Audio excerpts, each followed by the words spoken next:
Okay, two more concepts to take a look at.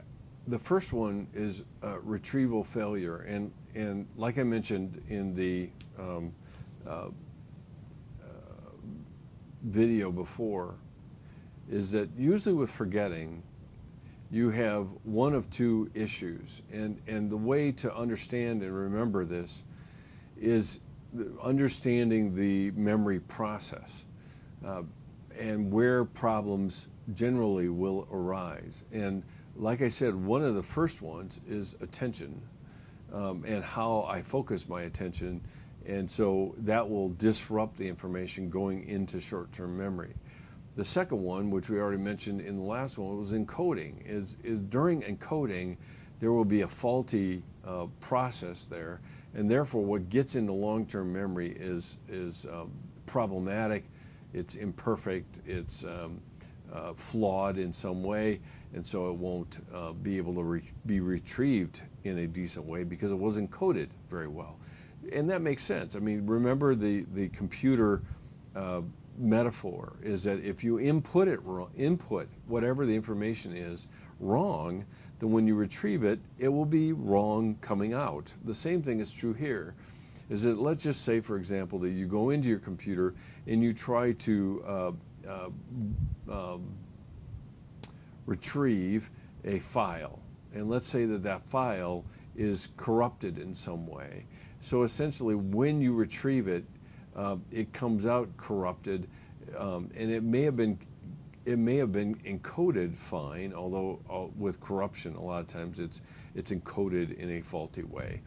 But let's just say that, for example, that the computer in its retrieval process retrieves only a portion of it. Retrieve portion. And that would be a good example of a retrieval failure. Essentially, it was encoded fine, but when it was retrieved, it was retrieved poorly, and that's what we're talking about with a retrieval failure itself. A good example of this is something we refer to as the tip of the tongue experience. And I have a video, and if I can find it, I will include it in this particular video so you can actually watch it and people doing it. Because tip of the tongue is a classic example of a retrieval failure.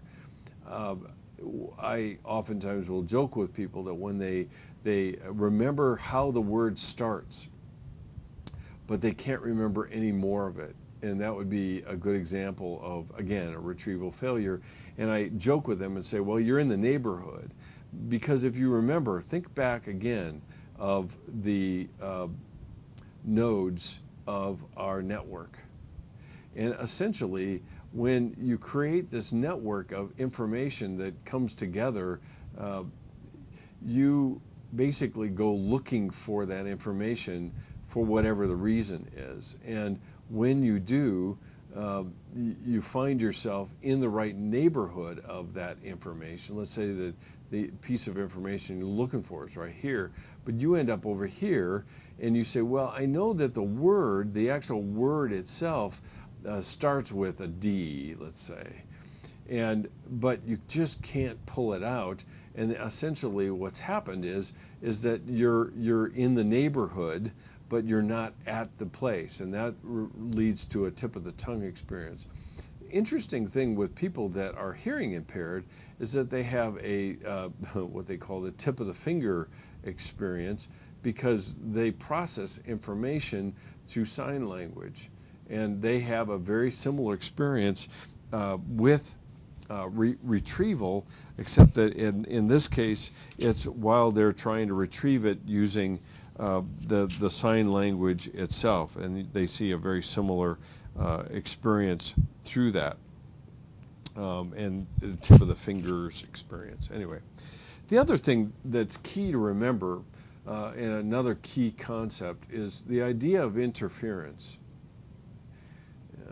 And interference essentially is that what we find is that if you're trying to remember something, and let's just say that you're interrupted with another task that you're asked to do, then it will interfere with the processing of that information.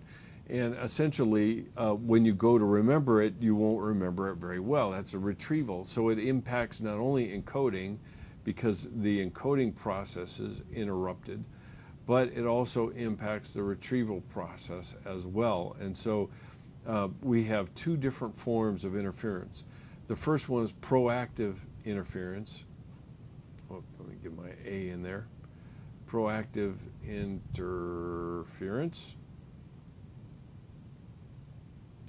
And essentially, in proactive interference, what happens is prior learning impacts later learning. So, for example, and I've seen this happen before, prior learning affects later learning.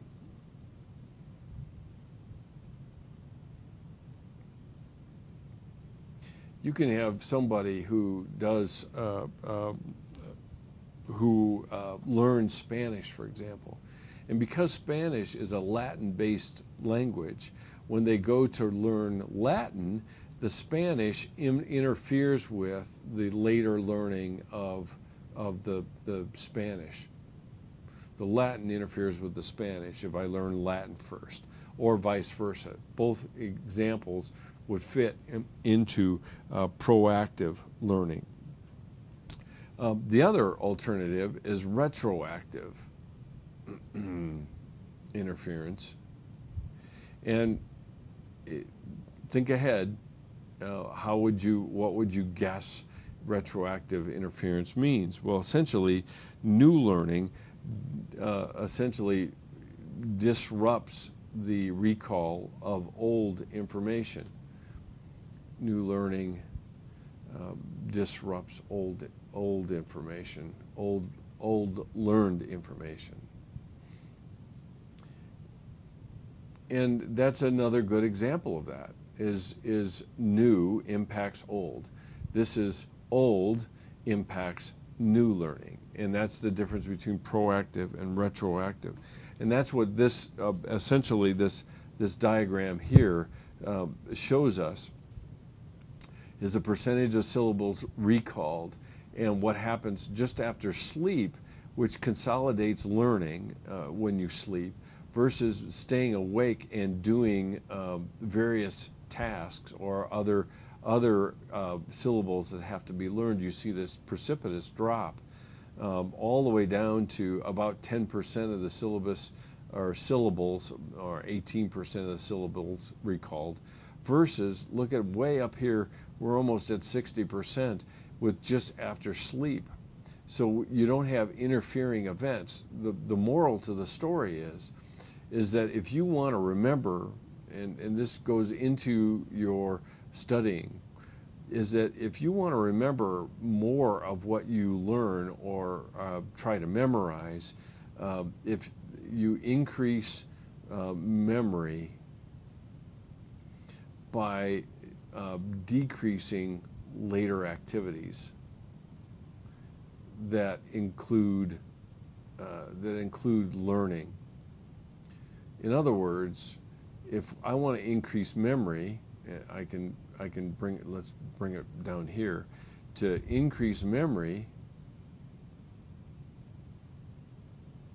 what do? I increase sleep afterward, because sleep consolidates learned material, and that's the key to studying, which we'll look at in a little bit later detail. But memory, sleep does wonders to consolidate memory, and it makes these, remember the pathways I talked about earlier, it really does impact those pathways when I don't put an added activity. So the best thing you can do when you're studying material to avoid interference is study one material and don't add other material that is similar to it after it. Either do another activity, or whatever you want to remember the most, study that material, and then don't do any other activity that involves learning similar material because it will interfere with the learning that you've done that interferes. Oops.